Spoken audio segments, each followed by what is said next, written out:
This is the Protestant Libertarian Podcast, a project of the Libertarian Christian Institute and part of the Christians for Liberty Network.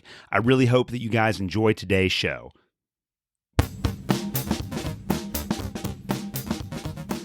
All right, guys, welcome to another episode of the Protestant Libertarian Podcast. My guest today is Stephanie Slade. Stephanie is a senior editor at Reason Magazine, a fellow at the Action Institute, and a media fellow at the Institute for Human Ecology at the Catholic University of America. She has a recent piece out in Reason where she explores the relationship between political expression and civil rights. On today's show, we will be discussing these concepts as well as the relationship between Catholic Christianity and libertarianism. Stephanie, welcome to the Protestant Libertarian Podcast. Thanks so much for having me on. Hey, it's going to be great. So before we get into the questions that I sent you, tell us a little bit about yourself, your background, and your work. Sure. I'm a senior editor at Reason Magazine, which is the magazine of free minds and free markets.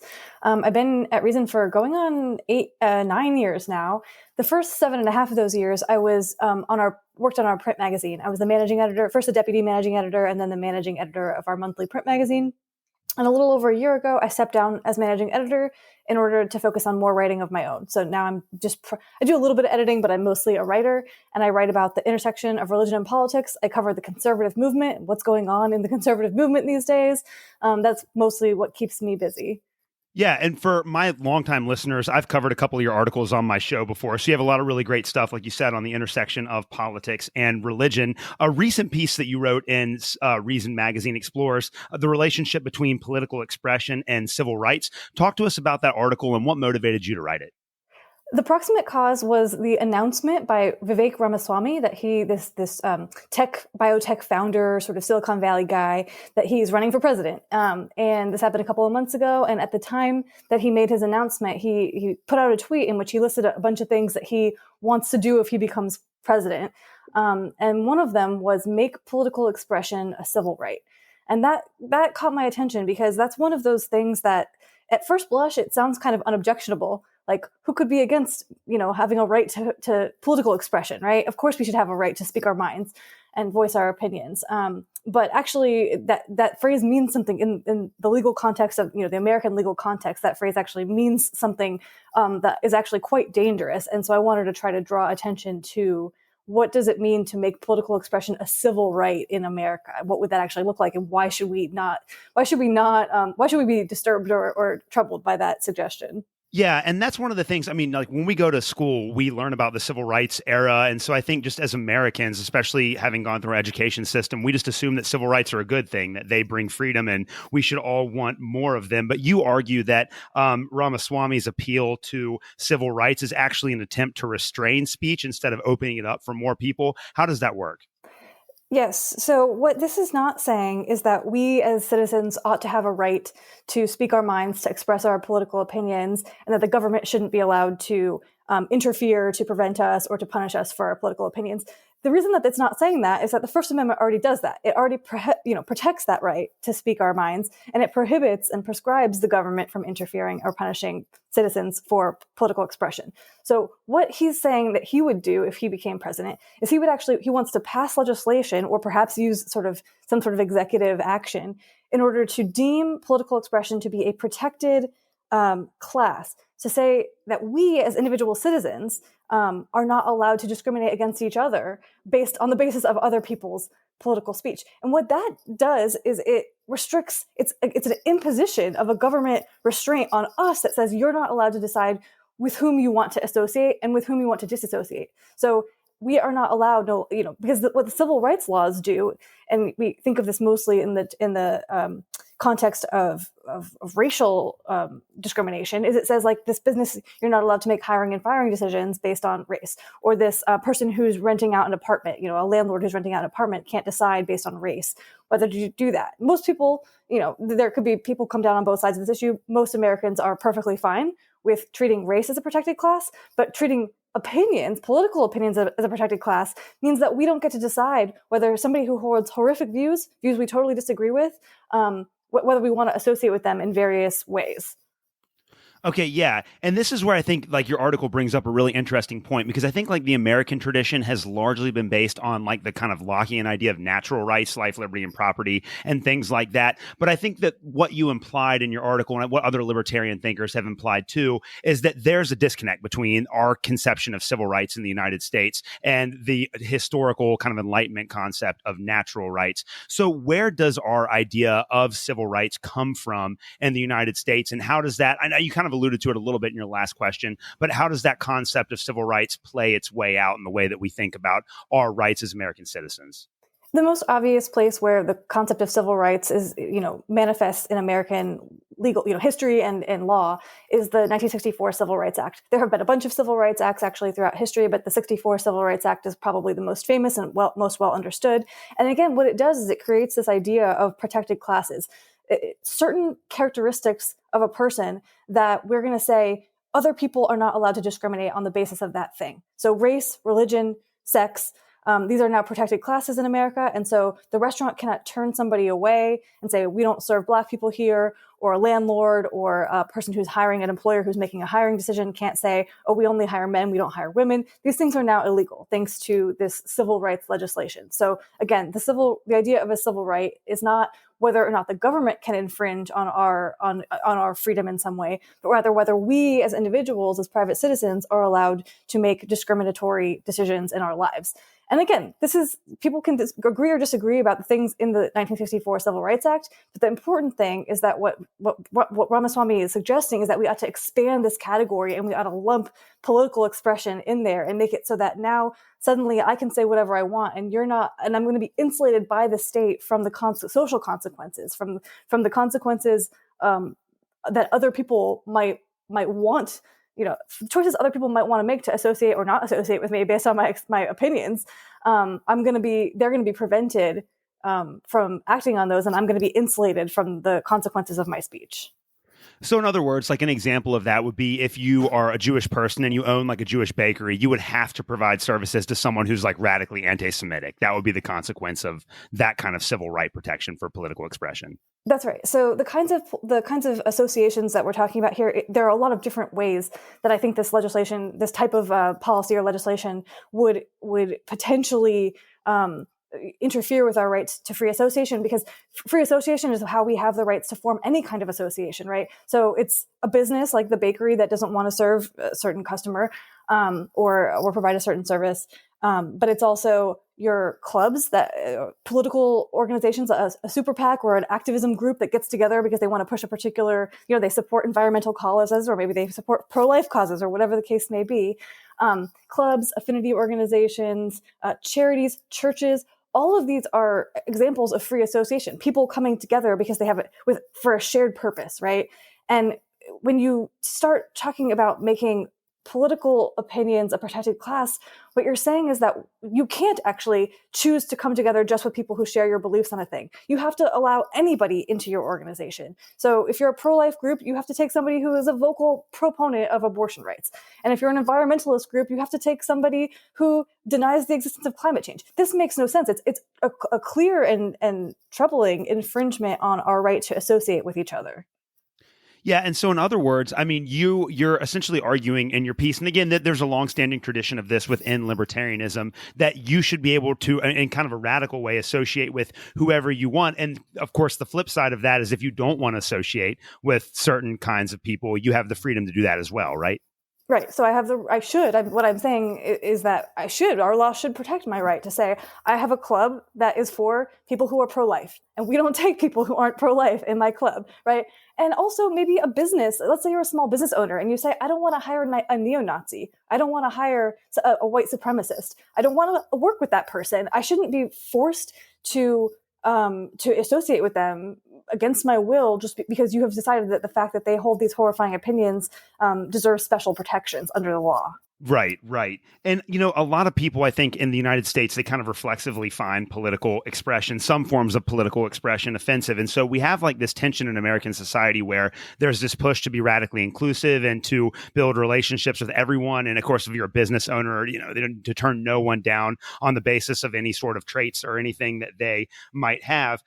But you deal head on with the fact that, like you've said before, there are groups like neo-Nazis or like, maybe Antifa or BLM on the left that certain people are just not going to want to associate with. So how do we make the argument to the average person that we should, on the one hand, accept those forms of political expression in our society, that those people should be able to hold to those positions, independently, but then on the other hand, that we should also have the right to not associate with those people if we disagree? The good news, I think, is that we live in a society with a well-established legal tradition because we have a First Amendment and we have this sort of deep jurisprudence in America that gives wide latitude to political expression in this country. These groups have the right to exist, right? There's the famous, to cite one example, there's this famous instance of the ACLU defending the right of neo-Nazis to march in Skokie, Illinois. And this is the ACLU who does obviously not agree with the views of the neo-Nazis or the KKK. But they say in America, you have the right under law, the town cannot ban you from having a demonstration. You have the right to demonstrate, to protest, to express your political opinions. And the courts sided with the ACLU and with the KKK over the town that wanted to ban them. And this is the kind of thing that's really well embedded in our legal regime. So groups, whether they have views that you like or dislike, whether we find, that we agree with or find abhorrent, have the right to form, to associate, and to express opinions in this country. And I don't really think that the legal right to do that is currently really particularly at risk. There are definitely ways in which our culture is arguably becoming less tolerant of extreme views. And in some cases, not extreme views. In some cases, some pretty mainstream views, like the views held by many traditionalist Christians, are considered to be out of bounds in our culture in many places. And so we can have conversations about whether that's good or bad. But the important thing, I think, is that the right of these groups to form and to speak is protected under law. But what we're talking about with some of these policies is taking away the rights of the rest of us to decide whether, okay, they've formed this group or you've expressed this opinion. Do I want to have anything to do with you, right? Do I want to be associated with you or not? I should have the right to say, no, I choose to disassociate from the people who marched in Skokie or the people who held up the tiki torches in Charlottesville. Or if you don't, again, like you said, there are plenty of people whose political opinions are on the left that we might find objectionable and say, I don't want to have anything to do with that. I choose to disassociate. I should have the right to do that. So we protect under the law your right to both form groups to promote ideas that we don't like and to express ideas that we don't like. But we should also then protect under the law the right of everybody else to decide whether or not to have anything to do with you.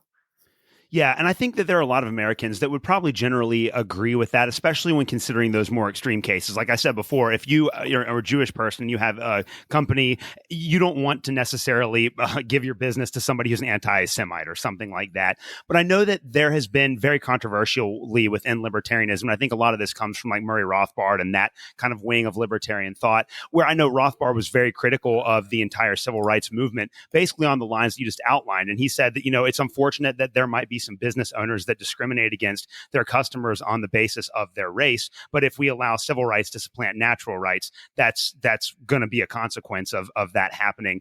Is that kind of what you're getting at there? I know it's a lot more controversial than, going to the extreme positions, but based on that position, you would advocate essentially that if you own a business, you should be able to hire whoever you want.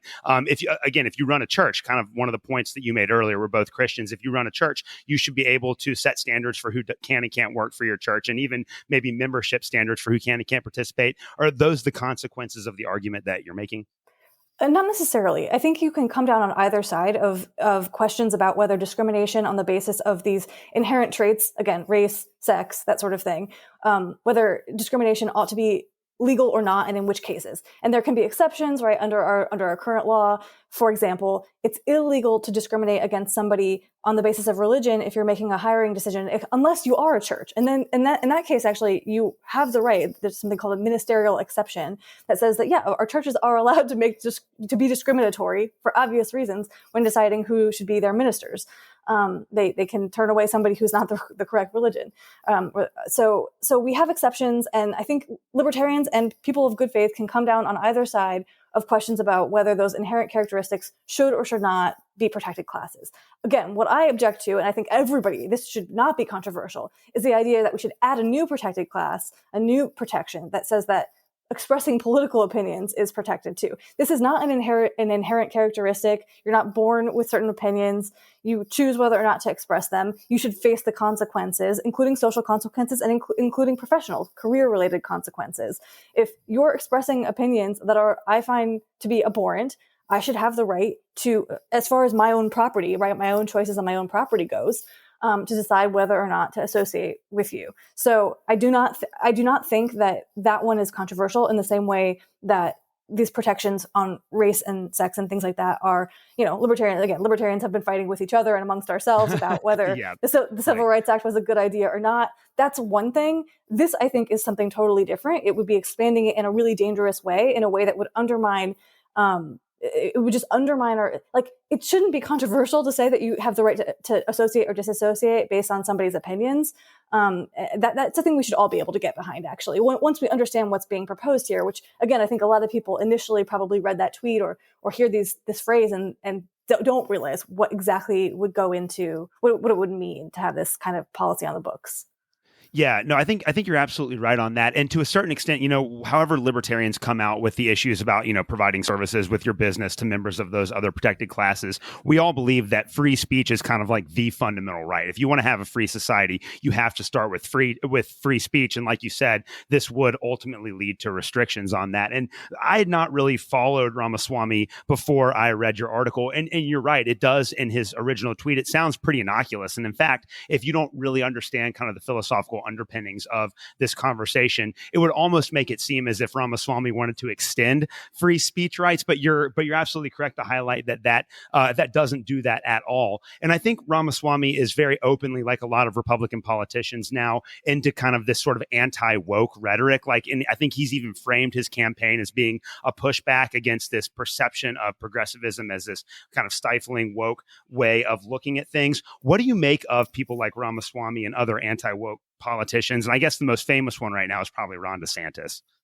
I don't think there's anything in and of itself wrong with being anti-woke or being critical of wokeness. I think there are many ways in which, and I do think that wokeness is a coherent concept. It's a real thing. There have been a lot of pretty egregious abuses of power, cultural power, and also state power on behalf of people pushing this sort of identity politics. And so I understand why some people are offended by that and are looking, they're anti-woke. They react by saying, something has gone wrong. I'm opposed to what's happening here. People shouldn't lose their jobs for expressing, they shouldn't lose their jobs because of a cancel campaign online or be shouted down when they try to give a speech on a college campus or whatever based on their views. I get where the opposition or the resistance to this phenomenon comes from. What I would say is we ought to always begin with the distinction of are you criticizing and saying we ought to use social pressure and persuasion and voluntary non-coercive means in order to resist this thing that we're against, or are you saying we ought to wield the power of the state, right? The coercive power of the state in order to punish those who do something that we disagree with. And that distinction is so important. And almost nobody who's not a libertarian pays enough attention to it. But libertarians, we understand this distinction, and we ought to keep it in mind here that there's a difference between saying wokeness has gone too far. Let's look for peaceful ways, non-coercive ways to try to push back against it, and versus doing what people like Ron DeSantis have done, what Ramaswamy is sort of proposing, what people like Senator J.D. Vance have proposed on the campaign trail, which is to wield state power to punish our enemies, right? To say things like Disney is a private company that has the right under the First Amendment to voice opinions, including political opinions. But if it voices an opinion I don't like, I will use the state power to punish it. Or Harvard has the right, obviously, to have whatever to teach its students whatever it wants. But if it's woke in a way that I don't like, if it's pushing critical race theory and gender ideology, this is the thing that J.D. Vance has said. We got to use the legitimate taxation power of the federal government to seize its assets and confiscate them and redistribute them to people who are on our side of the political aisle. This is so clearly an abuse of power and a violation of the rule of law. And it's the kind of thing that libertarians in any other context would recognize as such, and conservatives would recognize it as such too.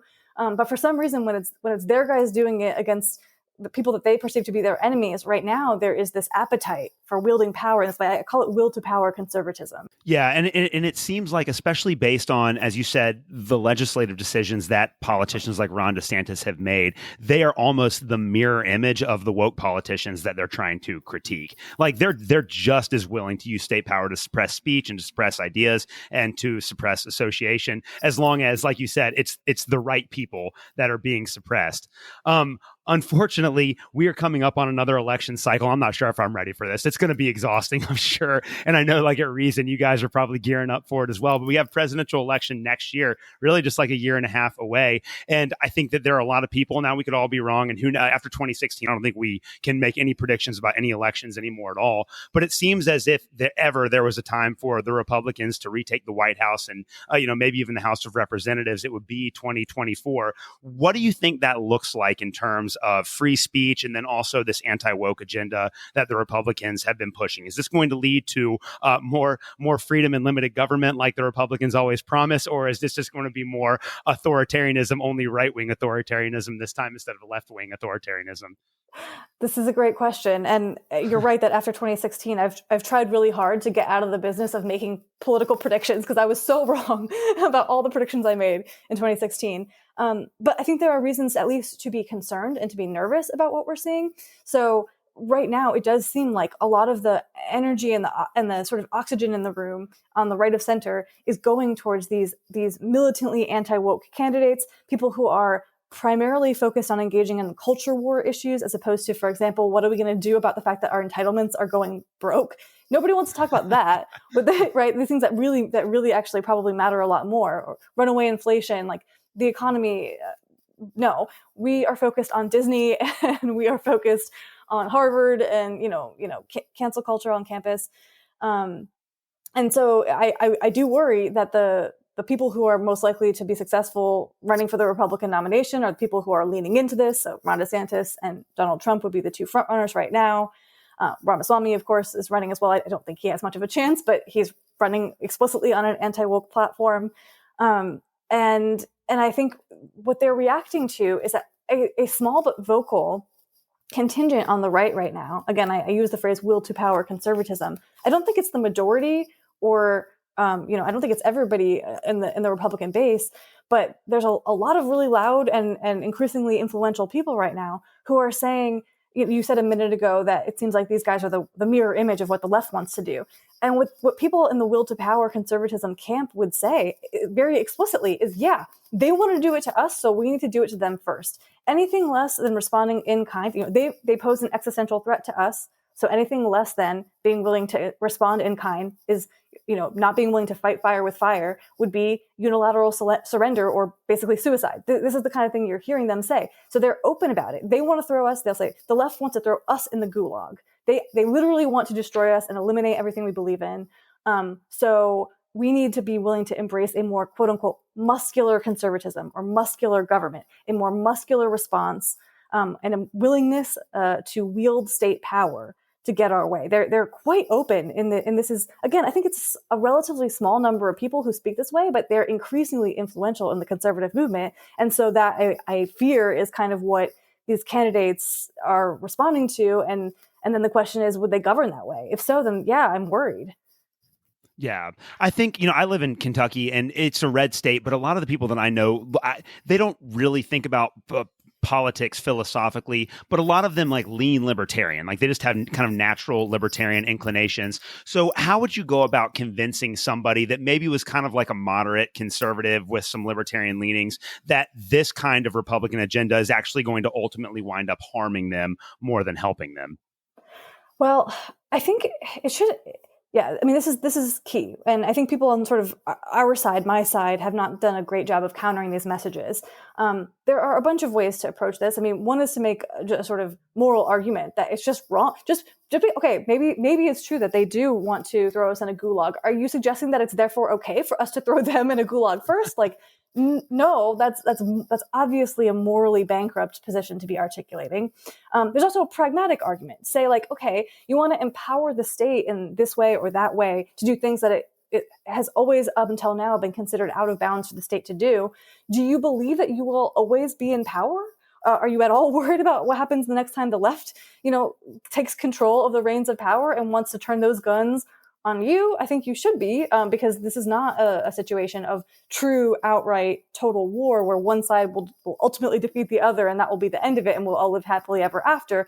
We live in a democracy, power, the pendulum swings back and forth. The other side is going to have access to whatever weapons you build while you're in power when you're gone. So thinking about that, I think is really important. What norms do we want to be cultivating and defending versus tearing down, blowing up, which is kind of the way conservatives right now tend to be talking about politics. So there's a sort of self-preservation, pragmatic argument. There's a moral argument. It sort of depends a little bit on the issue as well. Like on economic policy right now, there's this sense or there's this tendency for the new right, the will to power, big government conservatives, they're suddenly all in favor of like industrial policy. Like we want to have the federal government be choosing winners and losers to help support, prop up the industries and the businesses that we like against either the businesses and industries that we don't like or the foreign competition or whatever the case may be. They're choosing winners and losers.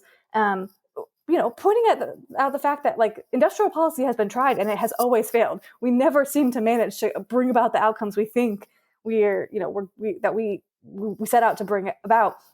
Just because the left was doing it in the past and they were failing, do you somehow think that the same obstacles and challenges do not apply when you are in power? No, of course they will. Like we often our eyes are bigger than our stomachs, so to speak. Like we want power and we want to wield it, and we don't always know. We don't always stop and think. I think this is natural for all human beings.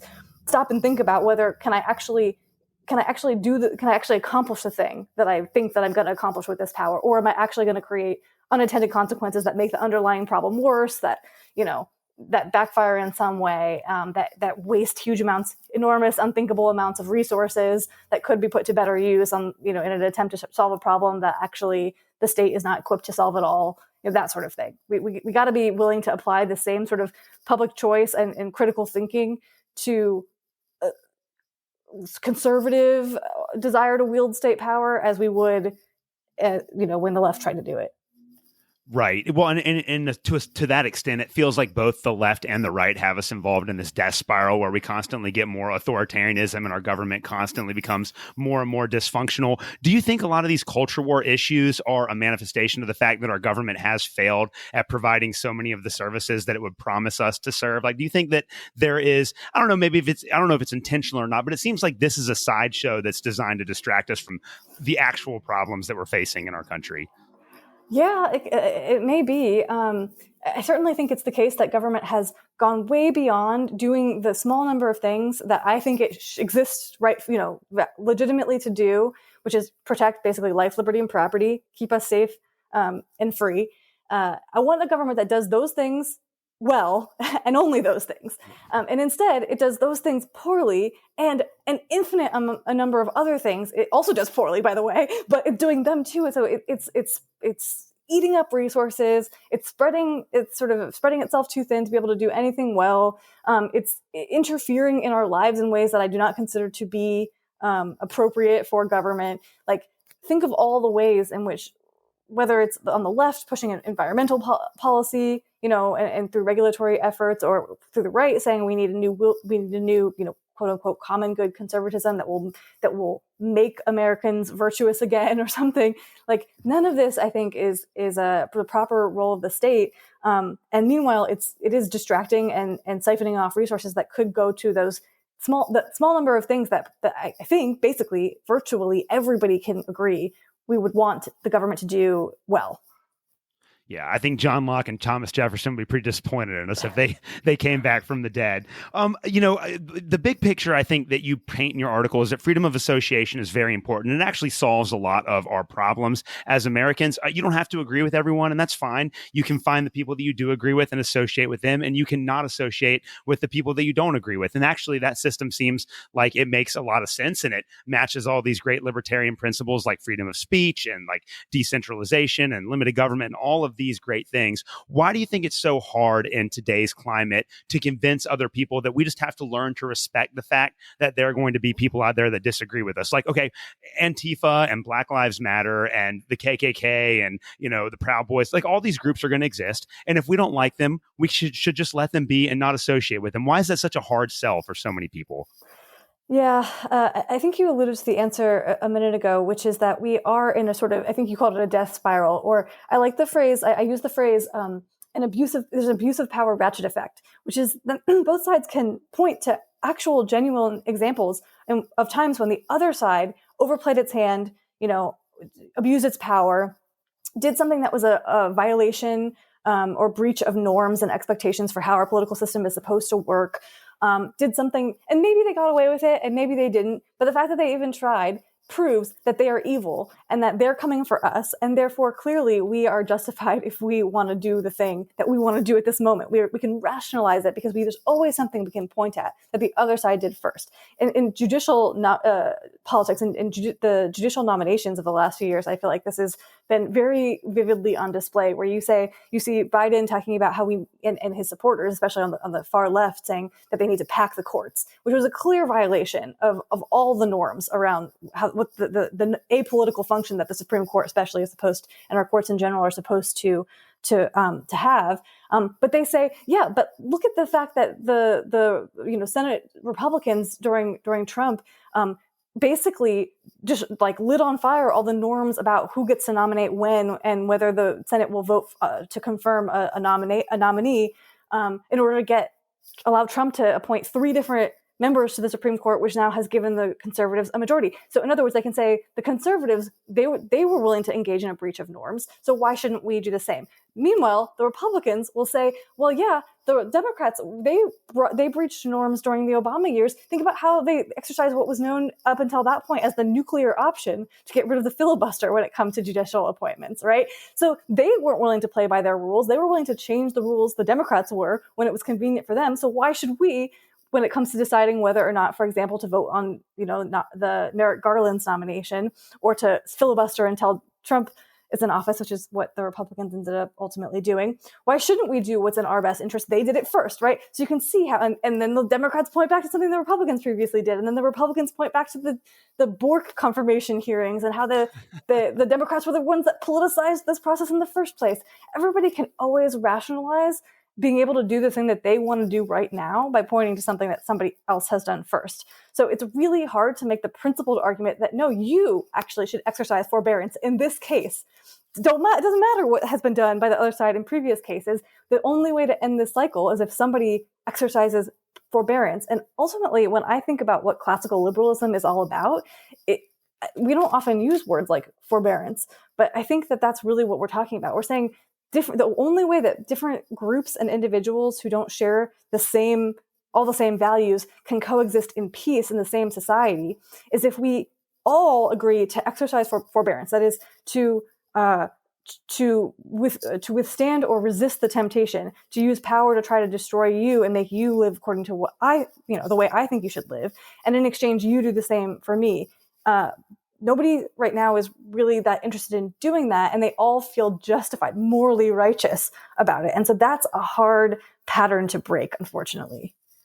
Yeah, no, I completely agree with you on that. I kind of want to segue a little bit, but actually your response to that question set us up for kind of the next round of things that I wanted to talk to you about today. We're both Christians, and of course, the freedom of religion in the United States is incredibly important to us in a pluralistic society. It's obviously a lot better than the arrangement in late medieval and early modern Europe, which led to all the death and destruction over there. So freedom of association should be essential for every single Christian. I just think that that's a fundamental value for all of us.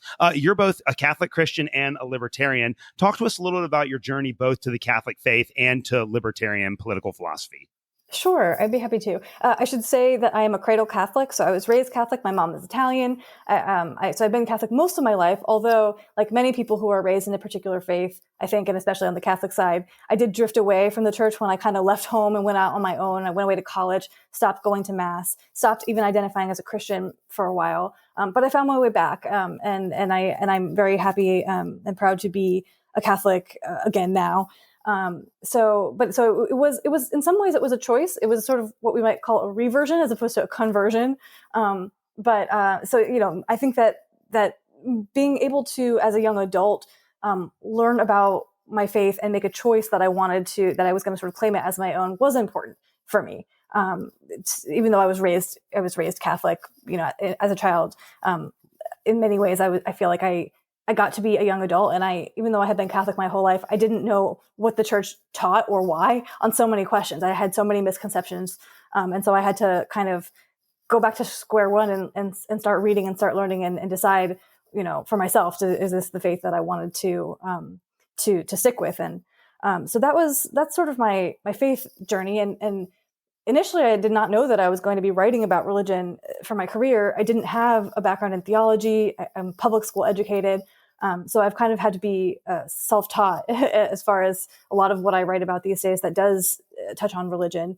And for that reason, I mostly focus on Catholic issues, not exclusively, but mostly because it's what I know best.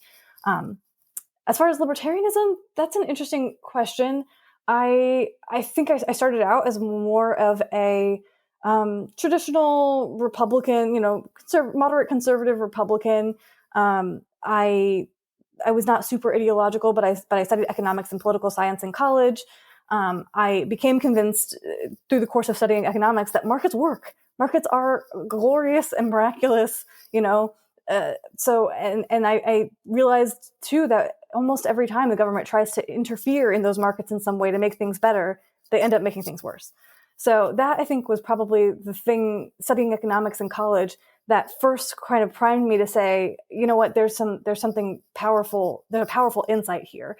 I wonder what else it applies to. And eventually realized, it applies to most things. Government is not good at almost anything it tries to do, and it almost always makes the problems worse. So instead of having it try to do everything, we should task it with a few really critically important things that almost nothing else, no other institution in society could do. That's debatable in libertarian circles, but I'm a minarchist, not an anarchist. So I think that protecting basic rights and liberties is a thing that the government should do, and I want it to do well.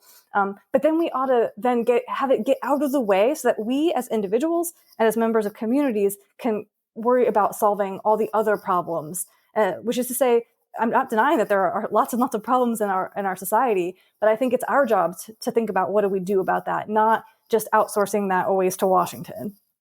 Yeah, that's a great answer.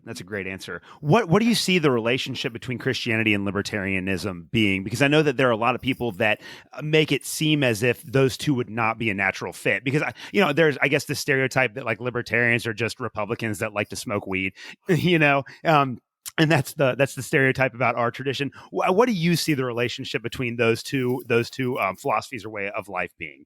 Yeah, I don't see a contradiction, obviously. Otherwise, I wouldn't be both of those things. But it does strike a lot of people as surprising to hear, you're a practicing Catholic and a sort of small O Orthodox, fairly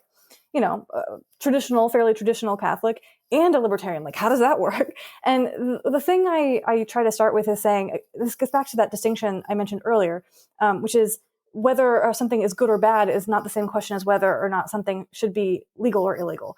Or if we're trying to solve a problem, solving it through voluntary, non-coercive, non-state means, which could involve speech, it could involve social pressure, market mechanisms, institution building. That's very different from wielding the power of the state to try to solve that problem. And we got to keep those things separate. So just because something is a problem, just because I as a Christian consider something to be immoral, for example, doesn't mean that I think it's okay for the state to be involved in it. And ultimately, I think most of us intuitively actually agree with that, because almost everybody recognizes, for example, that cheating on your spouse is wrong, right? Adultery is morally wrong, but almost nobody wants us to like empower, armed law enforcement officers to be raiding people's bedrooms and hauling away philanderers and locking them up in jail, right? Nobody wants that. We recognize that something can be wrong. It should still be legal in some cases.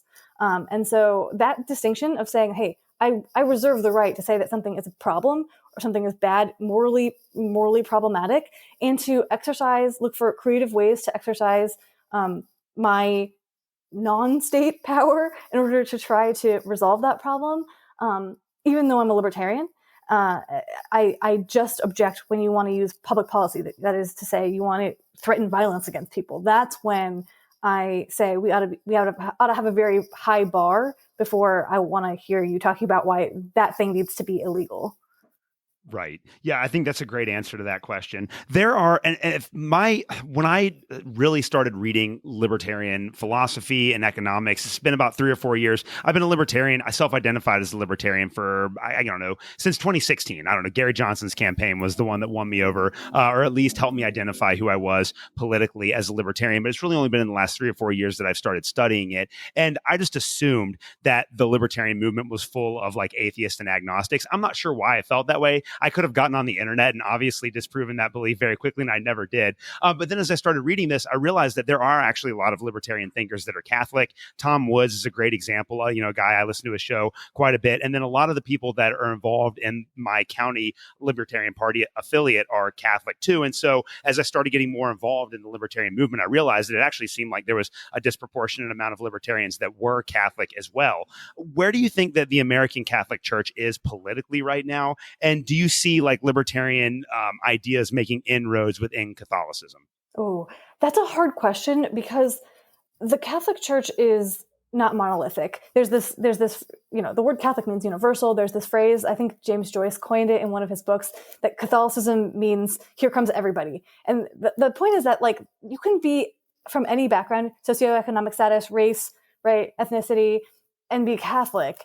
And so because of that, there has always been in the American church, there's always been a divide between sort of liberal Catholicism and conservative Catholicism. And in recent years, we've even seen a rise of, and those two things can mean different things as well, depending on, where you are.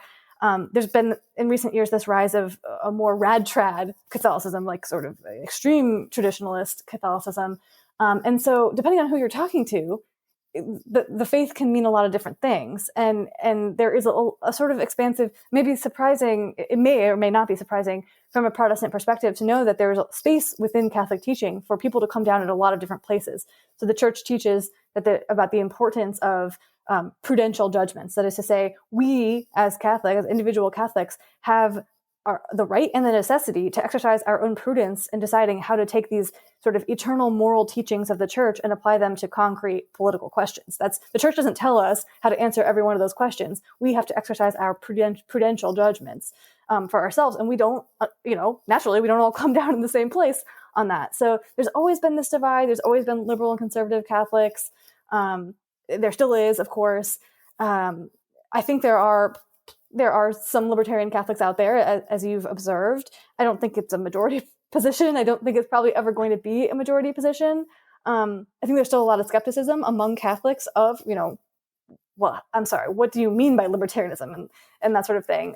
Because Catholic social teaching has historically had a sort of economically lefty bent, although strongly anti-socialist, but more welfare state-ish. And so there is that part of our heritage, or the legacy of Catholic social teaching, that I have to grapple with when I'm making the case for why I think government should stay out of the economy in almost all cases. But I think it can be done. I mean, I spent a lot of time reading through the social encyclicals that lay out this Catholic social teaching, and have found that I've never found anything that I think is incompatible with my libertarianism, as I understand it, which again is a political philosophy. It's a sort of minarchist, not anarchist version of it. And it also, it is what we would say in the libertarian world, thin. I'm a thin libertarian. I don't think libertarianism tells me how to live my life. I look to my faith for that, right? I look to other things for that. Right. But libertarianism tells me what good public policy looks like. And that's important because the church doesn't give all the answers on that question. Right. No, that's a really good answer. And for me too, I feel like, whether you're Orthodox or Protestant or Catholic, it just seems like libertarianism is the natural, like social and political consequence of that worldview. And especially for those of us in both the Catholic and Protestant tradition coming out of medieval Europe, really, I mean, the founding of the United States is kind of based, at least in part, on this idea that people need to be free to choose their own religious practices. And so like, not only does it seem to be the natural outflowing of our faith, but it's also like pragmatic that we would gravitate towards that as Christians. Everyone needs to have their space to worship their God and however they see fit. And I think that that's really important. Now, I know I'm involved in a Protestant church that kind of leans evangelical. It's Church of the Nazarene, so like a Wesleyan movement church. And one of the problems that I have with Protestantism right now is that it seems like the church is divided along political lines. So you have very progressive Christians, and their churches teach very progressive social and political ideology. And then you have, in Kentucky where I'm at, a lot of our churches kind of skew more conservative, not more conservative. They skew very conservative to the point where there are even people I would say within my own church that I love very much that would flirt with ideas that we might associate with Christian nationalism. And so in my context, I get a lot of pushback from people in my Protestant church on libertarianism because they have that kind of socially conservative worldview. And again, they associate libertarianism with things like weed and prostitution and all of those kind of things that don't necessarily reflect the heart of libertarian philosophy. Do you ever get any pushback from other Catholics about your libertarian convictions? And what kind of pushback do you receive if you do? Yeah. And so that's why I said I've learned to lead by saying, hey, just because I think something should be legal doesn't mean I'm defending its morality, right? So because people will say, like, I'm sorry, you think that all drugs should be legal? You think prostitution should be legal? Like, what kind of liberal, progressive heretic are you? And I'll say, well, listen, I don't necessarily think that these things are good. I think that we ought to be very reluctant to bring the state, involve the state in these questions. That very often when you prohibit something where there's clearly a market demand for the thing, and you pass a law banning it, you don't actually get rid of it. You create black markets, you empower organized crime, you make the thing much more deadly, and you produce more death and destruction at the end of the day through regimes of prohibition than if we tried to solve this problem through, again, peaceful, voluntary, non-coercive means, social change, cultural change, that sort of thing. Building institutions at the community level is a thing I think we don't talk enough about as libertarians. So yes, I get pushback on social issues, and that's why I always lead with, I'm not defending the morality of this thing. Or maybe I am, but we can get there. But let me just start by saying, what I'm saying is it shouldn't be illegal. There are good reasons why it shouldn't be illegal. Now let's talk about what do we do. Now that we've ruled out state action, let's talk about what do we do. What are the resources at our disposal to try to solve this problem, if it is a problem. And then, as I said, it's not just sort of on social issues from the right, but it's also within Catholicism. You also have people who are more just instinctively, they're less free market, less laissez-faire. And so they say, but don't you think that there needs to be a social safety net? Or don't you think that, like, obviously we have obligations to help our brothers and sisters in need, for example? And I'll say, of course I do. Of course I do. The only question is the best way to do that through some far away bureaucracy that will never see this person face to face, understand their problems, and where huge amounts of the resources we pour into it will get sucked up into waste and overhead? Or should we individually in our communities be on the front lines of trying to solve this problem? When you pay your taxes, do you think, okay, my job is done. I've helped my neighbors and my the less fortunate, my neighbors in need. Or do you think every day my job as a Christian is to be on the front lines of helping people? I think big government trains us to be actually less caring and less good Christians. Yeah, I agree with that. And I think a lot of Christians confuse Jesus' command to serve the poor with, I'm going to give all my money to the government and Bernie Sanders is going to do it for me, which isn't actually a very Christian position to have when it comes to thinking about how we actually help those that are in need. And as you were explaining that, it kind of brings us back full circle to the argument that you were making in your piece at Reason. I mean, really, freedom of speech and freedom of association are the ways that we solve a lot of these problems. Like at churches, I think that we should want to be able to define the boundaries of our community in any way that we see fit, as long as it reflects the values of our faith. And we should be able to take stands on these, quote unquote, social issues morally, but then also give people the space to engage in those that aren't a part of the church and just try to make that argument with them through rational means, instead of, like you said, trying to use the force of the government to just mandate that these people don't behave in that way anymore. Exactly. Yeah. Do you think that that causes a lot of animosity towards the church in our society? Do you, because I know that I've read a little bit about like the history of the evangelical movement in the United States, and I kind of have a sense for how that goes. I think that a part of the problem with the way that people perceive Christianity, both Catholic and Protestant Christianity in the United States, is that Christians have tried to deliberately to use the arm of the state to suppress activities that they don't like or that they think is antithetical to their theology. Do you think that that's a part of that dynamic and a part of the reason why people are leaving the church? Yes, that's a great question. I mean, the extent to which it's driving people away from the church, it's hard to measure. There are many things going on there, of course. But I had this long article in Reason. At this point, it was like 5 or 6 or 7 years ago. But it was basically about how conservative Christians used the law to basically persecute the Mormons back in the 19th century. And they justified doing this despite the fact that a lot of the laws that they were passing were clearly violations of the First Amendment. They should have been seen as unconstitutional. Like, for example, stripping a Mormon's right to hold elected office if the church didn't abandon its practice of polygamy. This should never have passed, sort of constitutional muster. It was conservative Christians who supported and enacted these laws to go after the Mormons because they were so, on moral grounds, so strongly opposed to polygamy that they thought that anything was worth, like anything goes. Whatever it takes to get rid of this evil practice is worth it. And they justified themselves by saying, oh, sure, the First Amendment protects your right, you Mormons, your right to believe in polygamy, but it doesn't protect your right to practice polygamy. And so the moment that you go from belief into practice, it's valid for the law to step in and constrain your behavior. Well, guess what? That's exactly what the left is now saying to us. Oh, yeah, sure. You have every right to believe that marriage is one man and one woman, or you have every right to believe that life begins at conception, or whatever the case may be. Gender is a binary, right?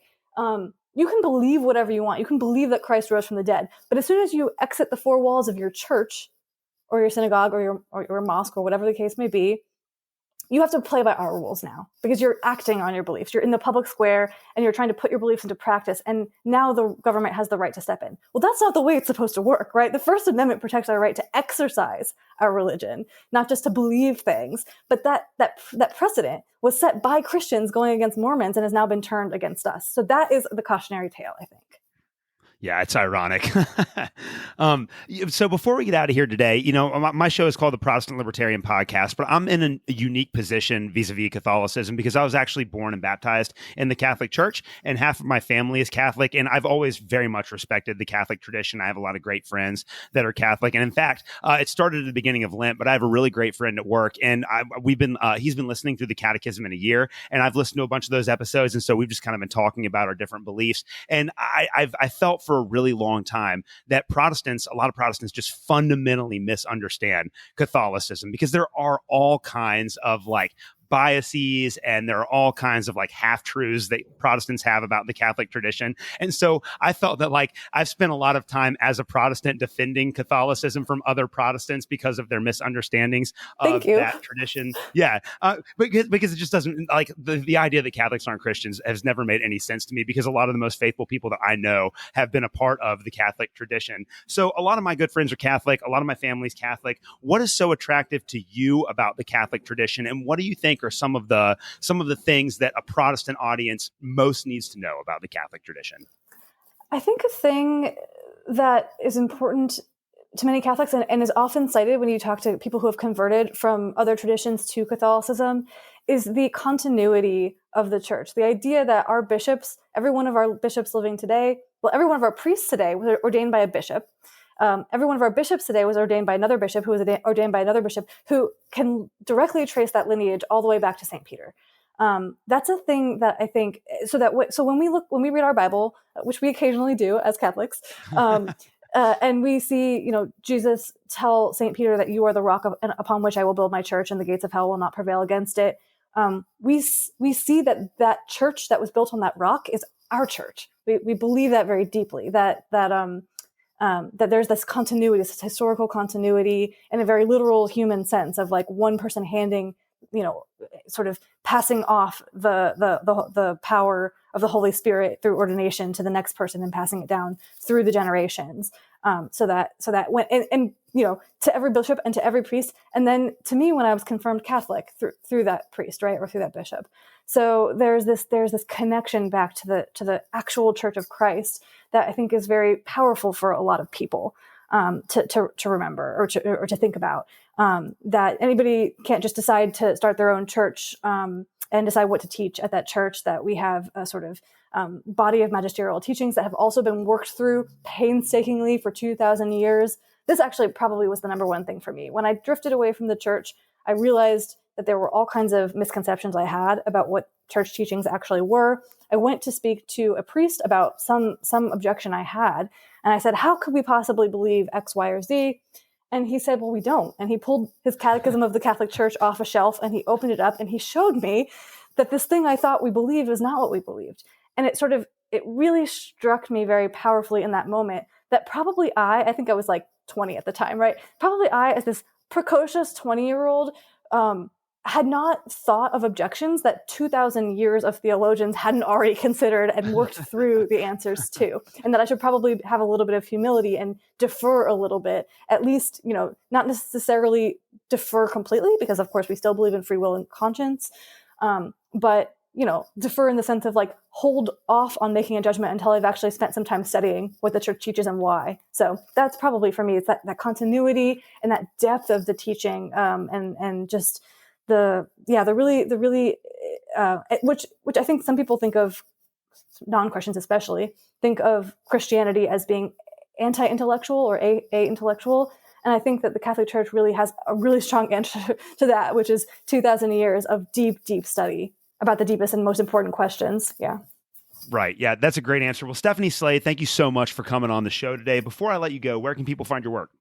So I'm on Twitter at SladeSR, and I'm at reason.com. And I have a website, about.me/SladeSR. So you can find me at any of those places. All right, perfect. Well, Stephanie, thank you so much for coming on the show today. Thank you for having me. Thank you for listening to another episode of the Protestant Libertarian Podcast. If you have any questions or comments, please reach out to me at theprotestantlibertarian@gmail.com. You can also find me on Twitter. You can follow me at the handle @ProLibertyPod. Again, that is @ProLibertyPod. And you can also visit me at theprotestantlibertarianpodcast.com. At theprotestantlibertarianpodcast.com, you can also support the Christians for Liberty Network and the Libertarian Christian Institute. Thank you guys so much for listening to this episode, and we will see you next Tuesday.